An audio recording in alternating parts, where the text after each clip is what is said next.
Mark P. Otten back with you. Okay, welcome to your latent growth modeling in R video.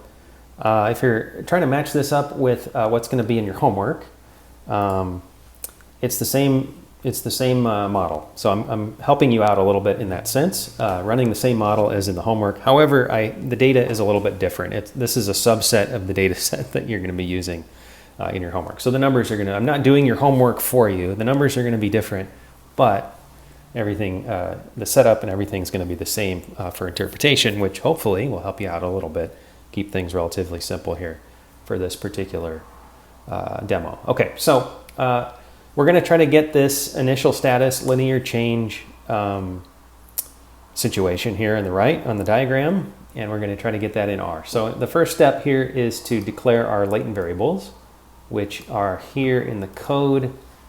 And since those factor loadings are set to particular numbers, you go like for initial status there, it's 1 star free throw 1 plus 1 star free throw 2. They're all 1 star whatever to indicate those factor loadings are all set to 1. And then for linear change, you got 0 star free throw 1, 1 star free throw 2, and so on to correspond to your factor loadings for linear change. Then the next line below is just change with the double tilde initial. That's just the relationship between initial status and linear change, which in the diagram is negative 0.45, which we're going to find here in the output in a minute. And then the fit statement here should look familiar, except for we're running the growth command here in Latent. So as always, remember to select the Latent package when you're running this. For latent variable analysis. Growth parentheses tells R, hey, I'm going to run a latent growth model here. The other thing to mention there is just that the mean structure equals T statement that we put in when we were doing multiple group models, that could go in here as well, but doesn't have to, because when you type in growth, that implies that mean structure. That when we're talking about mean structures, we're talking about that one in the triangle there in the diagram that's allowing us to get the mean of initial status and the mean of linear change through the model. That part is automatically going to be included because of the growth command there. So that's convenient. One other thing to note here, I put the mod indices line here, which also might look familiar. That one is to get the LM test and to start looking at possible post hoc changes, additions to the model. I'm not going to do that here, just to keep it simple for you all. I'm not going to ask you all to do this in the homework either. Again, just trying to keep it simple. Okay, so that's what Mitch Richmond would do. Mitch Richmond .model is the name of my model, by the way. And he was my favorite basketball player when I was a kid. Member of the Sacramento Kings. Okay, so we're going to run this here without any covariates, and then we're going to run it again with covariates, and the computer is going to explode. No, the computer is going to run it successfully, I promise. Okay, so we're going to run this one first. No covariates involved, and we're just going to get a few numbers out of it. So the first one is the negative 0.45. That's here in your initial status linear change relationship in the covariances section, under the std.all column for standardized value correlation instead of a covariance there. And then you've got, and it's not significant, by the way. I don't know, like the significance for this particular data set, like it's challenging to get significant values. And I think it's kind of like, this is a pretty big negative 0.45 here, but the p-value here is 0.514, not even close to significant. So I think my theory on this data set is that there's not a lot of linear, spoiler alert, there's not a lot of linear change going on. So that then leads to some non-significant values that look like maybe they should be significant. I don't know. Anyway, we'll go with it. For the purposes of this example, it gets the job done. It shows you where everything is in R, and I'm going to tell you how to interpret given what we see in front of us. Okay, so what else do we have? We have these 4 error values, these residuals down here at the bottom, the 0.79 here. It's just in the std.all section in the variances, or that column in the variances section. So you see those 4 values down here. under free throws 1 through 4. Okay, so what else do we need from this output? Well, oh, there's Mitch Richmond. Okay, so we need the means of initial status and linear change. So the unstandardized solution is going to give that to us.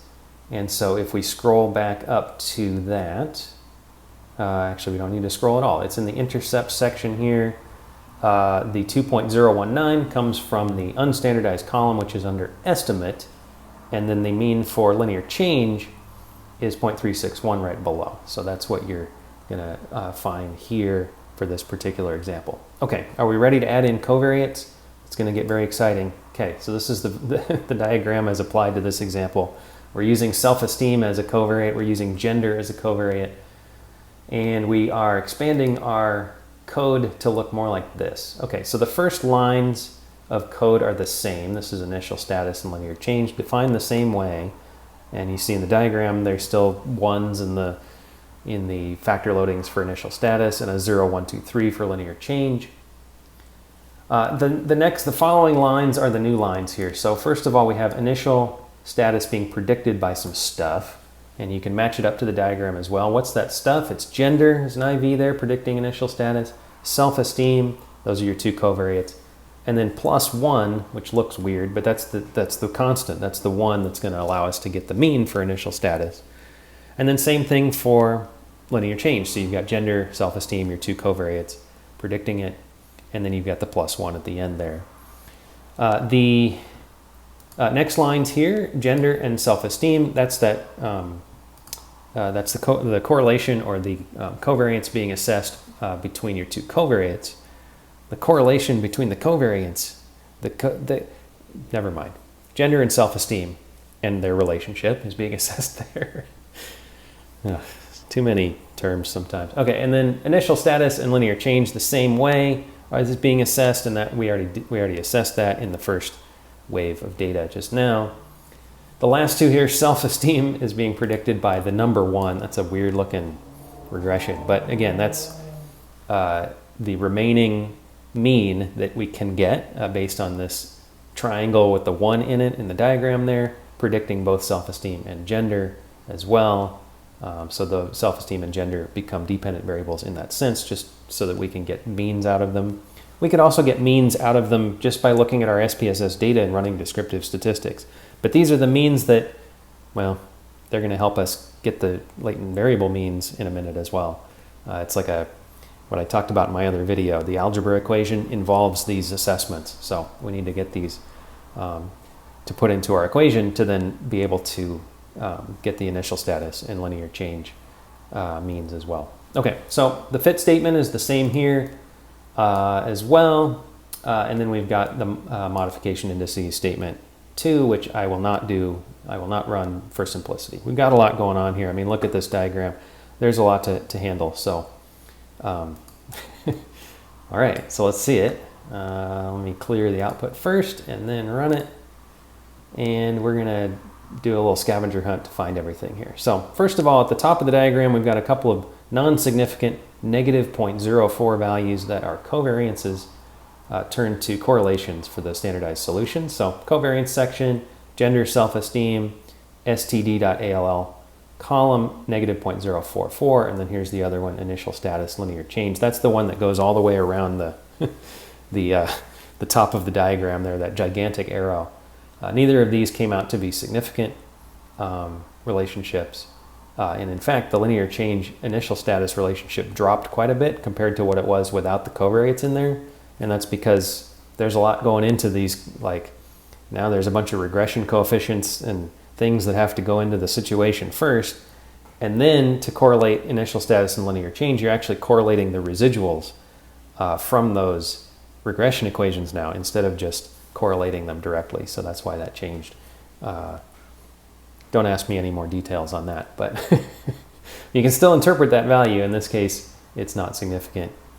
Okay, so let's look at, in the diagram here, we've got some significant effects regarding gender. So, this is going to get me in trouble. Gender and initial status, there's a significant relationship here. The positive value suggests that men in our sample performed better than women in basketball. Oh no, that's a sexist result.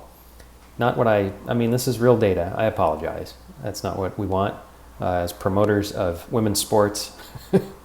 Okay, we'll move on from that one. The other gender effect here is the negative 0.54. Here's the 0.70, by the way, in the output under the regressions std.all column. The negative 0.54 is here, suggesting that there's a relationship between gender and change as well. So maybe if that's negative, that means, so remembering here for this data set anyway, that females were 1 and males were 2. So males are the higher value, so maybe there's an inverse relationship there. As you become male, you are changing less over time, whereas if you're, maybe you can say, let's say that females are improving over time across these 4 free throws, whereas males are not. Something like that, or females are improving more than males. Their change is more positive. Different ways to say that. Okay, anyway. For self-esteem here, we've got a couple of non-significant effects. The 0.13 can be found under initial status and self-esteem, and the 0.06 can be found under change and self-esteem here. So self-esteem does not seem to be influencing basketball performance in this case. A couple more values on the side. The 0.50 is the leftover variance after, we were just talking about this, the leftover variance after initial status has been predicted by a bunch of stuff. That's down here in the bottom right, 0.50, and then the 0.70 is for the same thing for linear change.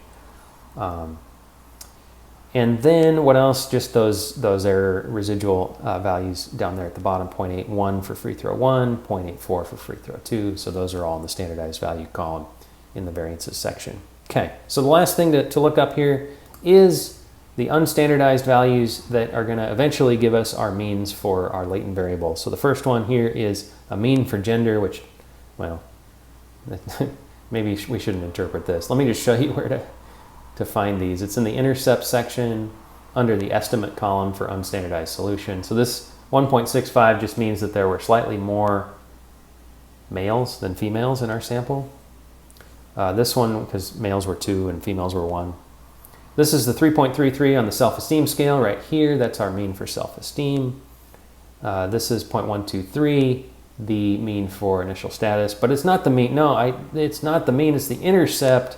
Same thing for the linear change intercept, not the mean. How do we get the means of these variables? Well, we go back to that algebra equation that I talked about in my other video. So go refer back to that for how to take these values, plug them into a little equation, get the intercept, get the mean for initial status, and then get the mean for linear change through that algebra step. So I'll leave that to you. This is an R video, not an algebra video, so look at the other one for the details on that. Meanwhile, I hope that was clear enough for you to get a start on running latent growth models in R. I mean, if you can do this successfully, run a latent growth model in R, that's pretty cool.